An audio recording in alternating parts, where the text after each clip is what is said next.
ఏమైంది ఫాతిమా గారు? అరే గంగా, నువ్వు జోయ ఫోటోని చూడలేదు కదా? ఇలా రా, అక్కడ ఆ డ్రాలో ఉంటుంది చూడు, రా చూసి చెప్పు. నా జోయ ఎలా ఉందో చెప్పు, సరేనా?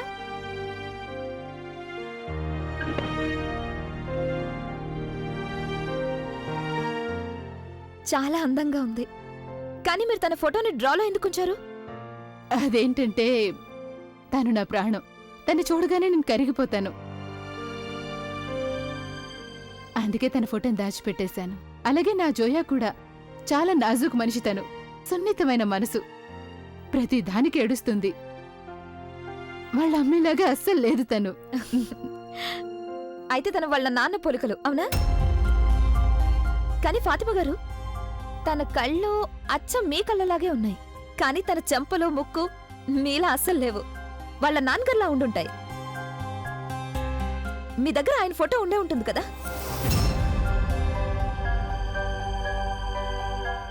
గంగా, త్వరగా రా.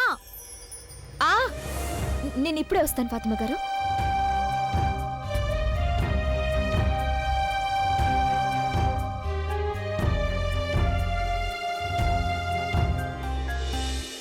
లేదు, ఆయన ఫోటో ఏదీ నా దగ్గర లేదు.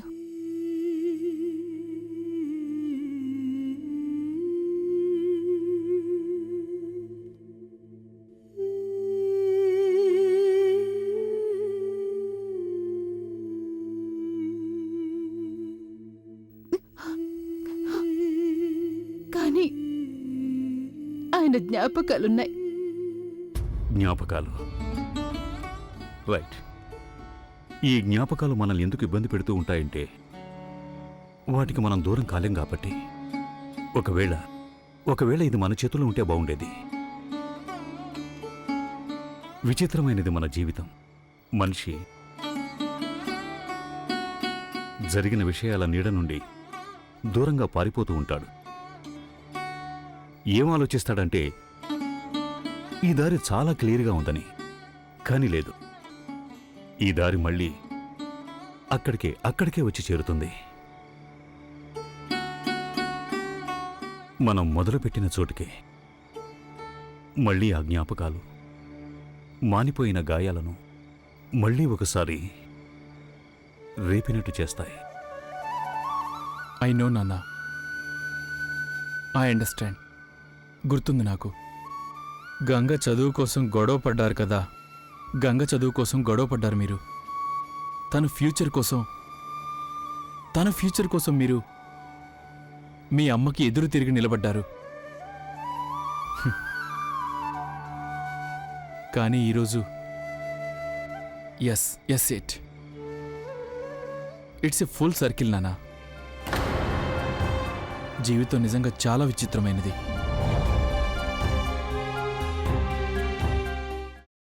అమ్మా, అలాంటి వాళ్ళది నిజమైన ప్రేమ కాదు, అది వ్యామోహం. ఎగ్జాక్ట్లీ చిన్నత్త. నిజంగా ప్రేమించుకున్న వాళ్ళు అలా చేయరు. ఎంత మనసు విరిగిపోతే కన్న కూతుర్ని పట్టుకొని మా దృష్టిలో చచ్చిపోయా ఉంటుందా తల్లి? అది సరే అమ్మా, తన కూతురుతో తన మాట అనేటప్పుడు ఆమె మాటల్లో వ్యథ, కళ్ళల్లో బాధ గమనించావమ్మా? పెద్దబాబుకు బర్త్డే విషెస్ చెప్పు కూడా వెళ్ళాం కదా. ఊరికే ఎలా కాలిపోతుంది? మంట పెడితేనో పడితేనో తగలబడుతుంది.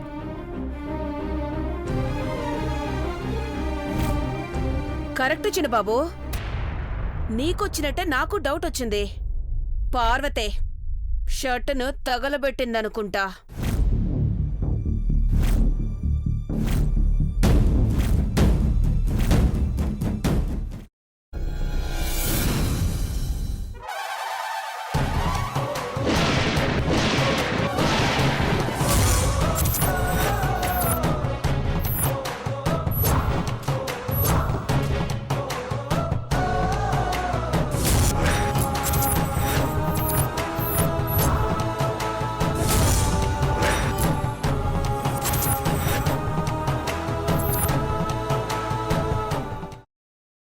తర్వాత పొట్టు తీసేసి చాప్ చేసి పక్కన పెట్టుకోవాలి.